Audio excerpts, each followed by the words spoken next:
Assalamualaikum warahmatullahi wabarakatuh. Saya Imamun Najat. Hari ini saya akan menyampaikan video praktikum IPA tentang materi perkembangan dan pertumbuhan hewan dan tumbuhan. Silakan untuk menyaksikan. Baik, yang pertama ada tanaman bawang. Nah, tanaman bawang ini merupakan contoh perkembangbiakan vegetatif alami, di mana tanaman bawang ini berkembang dengan cara umbi lapis atau dia berlapis-lapis sehingga membesar.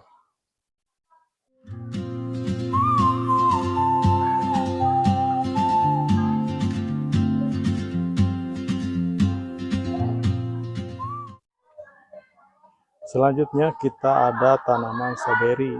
Stroberi ini merupakan tanaman yang berkembang biak dengan cara vegetatif alami berupa gerabah. Jadi ketika batangnya bertemu dengan tanah, dia akan mengeluarkan akar untuk menjadi tunas yang baru.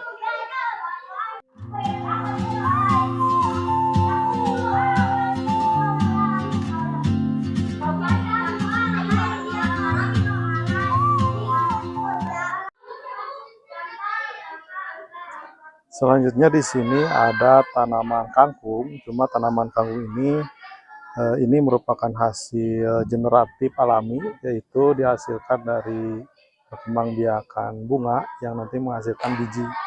Nah, baru nanti bijinya ditumbuhkan sehingga menjadi tunas-tunas kangkung seperti ini.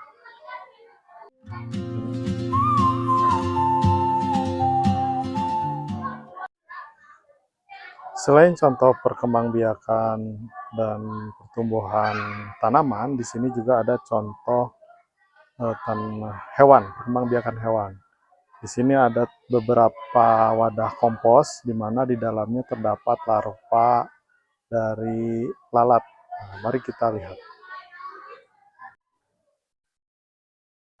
Ini merupakan contoh larva dari lalat hitam atau biasanya yang menjadi maggot. Sementara di sini ada juga lalat hijau atau larva putih. Nah, ini biasanya lalat yang hijau. Nah, perbedaannya dilihat dari warna larvanya tersendiri. Nah, perkembangbiakan lalat merupakan contoh perkembangbiakan hewan bermetamorfosis sempurna, di mana dia berawal dari telur, kemudian menjadi ulat atau larva, kemudian dia menjadi kepompong dan berubah menjadi hewan dewasa atau lalat dewasa. Ya, selanjutnya ada contoh dari tanaman yang berkembang biak dengan cara generatif, yaitu melalui bunga. Di sini ada contoh bunga ros. Mari kita perhatikan detail apa saja yang ada di dalamnya.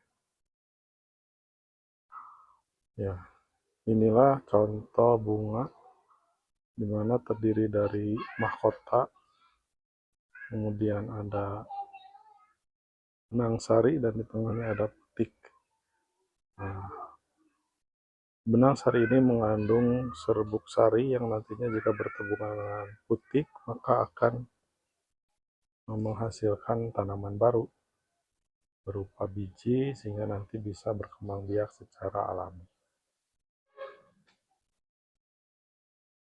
Tanaman kembang ros ini juga bisa kita kembangbiakan dengan cara vegetatif buatan dengan memanfaatkan atau dengan cara stek, yaitu memotong dahannya kemudian kita masukkan ke dalam tanah. Ini adalah contoh tanaman kembang ros yang sudah kita potong.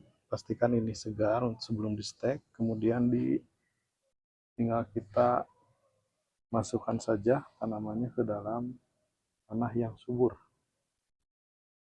Nah, kemudian setelah itu kita bisa beri air secara berkala, lalu memperhatikan, menyimak bagaimana perkembangan dari tanaman.